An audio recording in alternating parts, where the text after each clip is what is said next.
बाप रे 6 बज गई। आज तो मम्मी जी हमके बोलबो करिया।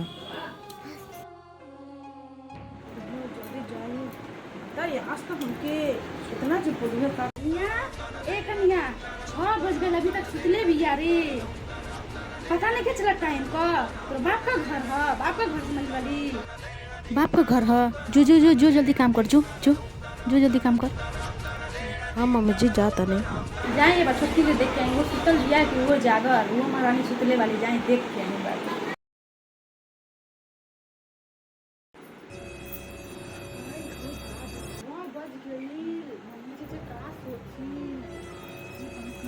छोटकी तू उठ गईली। तू सुत सुत, तू आराम कर, तू आराम कर। बड़की सब काम करत है, तो चिंता करे के जरूरी नहीं है। तू अपन बाप माई घर से बहुत कुछ लेके आई वाली। ऊ का कुछ कोनो दहेज ना लेके आई, कुछ ना। ओके काम करे दे, तू सुत। बोलो हाँ मम्मी जी अपने ठीक कहता नहीं, हम आराम करता नहीं। तो बड़की दीदी के कह के ना एक कप चाय भिजवा दी। हाँ हाँ ठीक है, बोल देते एक कप चाय भिजवा दी।